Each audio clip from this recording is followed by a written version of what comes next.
পাকিস্তানত গৈছে নে যোৱা নাই হাই या না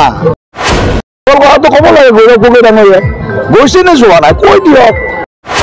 নাগৰিকত্ব তেওঁলোকৰ ভাৰতীয়ৰ পৰা গৈ ব্ৰিটেইন নাগৰিকত্ব ল'লে কৈ দিয়ক মোৰ ল'ৰা ছোৱালী দুটা ভাৰতীয় নাগৰিক নহয় বা মোৰ ল'ৰা ছোৱালী ভাৰতীয় নাগৰিক হয়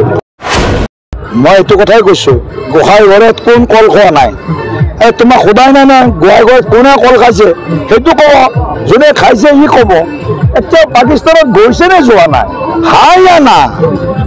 কিয় কৈ নিদিয়ে ক'ৰবাত কৈ মানি লৈছে গলত কিবা কিবা কৈ দিলে হ'ল গৈছো যোৱা নাই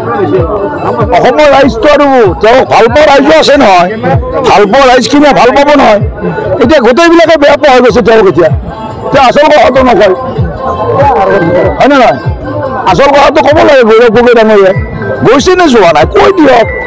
আৰু যদি গৈছে কিমান দিন আছে কি কৰিলে 15 দিন থাকি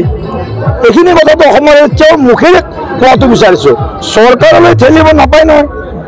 বিভিন্ন সূত্ৰত আপোনালোকৰ মাধ্যমতে যিবা খবৰ পাই আছো এই খবৰবিলাকে কি কৈছে যে নাগৰিকত্ব তেওঁলোকৰ ভাৰতীয়ৰ পৰা গৈ ব্ৰিটেইন নাগৰিকত্ব ল'লে এনেকুৱা যদি কথা হয় তেনেহ'লে যদি নিজৰ এই জন্মভূমি মাতৃভূমিখনৰ প্ৰতি যদি নিজে জন্ম দিয়া সন্তানটোক যদি এই যিটো নাগৰিকত্বৰ অধিকাৰৰ পৰা মাক দেউতাকে তেওঁলোকেতো জনা হোৱা নাই যদি অধিকাৰৰ পৰা বঞ্চিত কৰে এই কথাটো ভাৰতবৰ্ষৰ ৰাইজে গম পোৱা উচিত তেওঁ কৈ দিয়ক মোৰ ল'ৰা ছোৱালী দুটা ভাৰতীয় নাগৰিক নহয় বা মোৰ ল'ৰা ছোৱালী ভাৰতীয় নাগৰিক হয় বা মোৰ ল'ৰা ছোৱালী দুয়োটাই দ্বৈত নাগৰিকত্ব লাভ কৰিছে কথাটো কৈ দিয়ক এইখিনি কথা নকৈ কেৱল মাত্ৰ তেওঁ মুখ্যমন্ত্ৰী ডাঙৰীয়া হওক বা অন্য কোনোবা নেতাৰ কথাই হওক তেওঁ খালি উত্তৰটো আওপকীয়া কৈ দিয়ে যদি তেওঁৰ কথাও আছে তেওঁক মই এইটোৱে আজিও কৈছোঁ সদায় কৈ আছোঁ যে তেওঁ গৈছিল নে যোৱা নাই পাকিস্তানত গৈছে যদি একো দোষাৰোপ কৰা নাই নহয় গৈছে নে যোৱা নাই সেই কথা কৈ দিয়ক আৰু 15 দিন কি কৰিলে সেই কথাটো কৈ দিয়ক তেওঁতো এটা পাব্লিক লিডাৰ নহয় জানো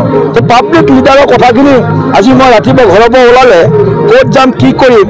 ক'ৰবাত না ক'ৰবাত কোনোবা গম পায় এতিয়া 15 দিন ভাৰতবৰ্ষৰ পৰা মানুহ এটা নাইকিয়া হৈ যাব ক'ত থাকে কি কৰে সেইখিনি কথা জনাৰ ভাৰত চৰকাৰৰ অধিকাৰ আছে নহয় জনগণৰ অধিকাৰ আছে নহয় তেওঁক কমচে কম কাৰো অধিকাৰ নাথাকিলেও যোৰহাট সংসদীয় সমষ্টিৰ ৰাইজৰ অধিকাৰ আছে যে মোৰ নেতাজন আমি ভোট দিয়া নেতাজন প্ৰতিনিধিজন আজি 15 দিন ক'ত থাকিল জনৰ অধিকাৰ আছে এইটো কথা সুধি আছো।